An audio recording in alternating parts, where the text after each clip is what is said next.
എന്താണ് രാവിലെ ചിരിയൊക്കെ? എന്നാലും ആപ്പിളിന്റെ ഒരു ഗതികേടേ. എന്തുപറ്റി?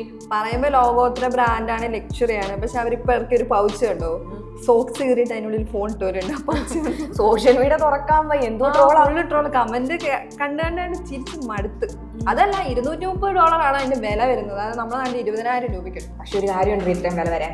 ഈ ആപ്പിൾ കൊളാബറേറ്റ് ചെയ്തിരിക്കുന്ന ആരുമായിട്ടും ഇസേമിയാക്കി എന്ന് പറഞ്ഞൊരു ബ്രാൻഡ്. ജപ്പാനിലെ തന്നെ മോസ്റ്റ് ലക്ഷറിയസ് ആൻഡ് ഇൻഫ്ലുവൻഷ്യൽ ബ്രാൻഡാണ് ഈ ഇസേമിയാക്കി. നമ്മുടെ സ്റ്റീവ് ജോബ്സ് ഒക്കെ ഇട്ടിരുന്ന ഒരു ഐക്കോണിക് ടർക്കിൾ നെക്ക് ടീഷർട്ട് ഉണ്ട്, ഭയങ്കര ഫേമസ് ആ. അതൊക്കെ ഈ ഇസേമിയാക്കിയുടെയാണ്. അപ്പം അതുകൊണ്ടൊക്കെയാണ് ഈ ഒരു റേറ്റ് വരാൻ കാരണം. ഞാൻ ഡിസൈൻ അത്ര പോരാട്ടോ. ആ ഡിസൈൻ അങ്ങനെ വരാനും കാരണമുണ്ട്. കാരണം ഈ ന്യൂ ജനറേഷന് പറ്റുന്ന രീതിയിൽ കുറേ സിംപ്ലിഫൈ ചെയ്താണ് ഇത് ഇറക്കിയിരിക്കുന്നത്. പീസ് ഓഫ് ക്ലോത്ത് എന്നാണ് ഇതിന്റെ പേര് തന്നെ വരുന്നത്. അപ്പൊ അങ്ങനെയാണ് ഇവർ ഓൾറെഡി ഇതിനെ മാർക്കറ്റ് ചെയ്തിരിക്കുന്നത്, കുറച്ച് സിംപ്ലിഫൈ ചെയ്ത്. പിന്നെ വേറൊരു കാര്യമുണ്ട്, ഇത് ആദ്യമായിട്ടല്ല ആപ്പിൾ ഇങ്ങനെ ഇറക്കുന്നത്. അതായത് നേരത്തെ ഐപാഡിന് ഇതേപോലെ പൗച്ച് ഇറക്കിയിട്ടുണ്ട്, കാണാൻ ഏകദേശം സെയിം തന്നെയാണ്. പക്ഷെ അന്ന് ഇതിനെന്തോ $29 എന്തായിരുന്നു റേറ്റ് വന്നിരുന്നത്. അതും സമാനമായിരുന്നു കാണാൻ. ഇത്രയും പൈസ കൊടുത്ത് നമ്മുടെ നാട്ടിൽ നിന്നൊക്കെ ആരെങ്കിലും അയ്യോ, അതിന് ഇന്ത്യയിൽ ഇത് ഇറങ്ങിയിട്ടില്ല. US, UK, ജർമ്മനി, ഇറ്റലി അവിടെയൊക്കെ എത്തിയിട്ടുള്ളൂ. ഇതിനിപ്പോ ഇന്ത്യയിലേക്ക് വരുമ്പോ വാങ്ങുമോ ഇല്ലയോ എന്ന് നമ്മളൊന്ന് കണ്ടറിയേണ്ട സാധനം തന്നെ.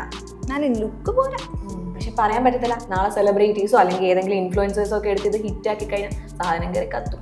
അത് ശരിയാ. എന്തായാലും ബാക്കി കമന്റും കൂടെ വായിക്കേ.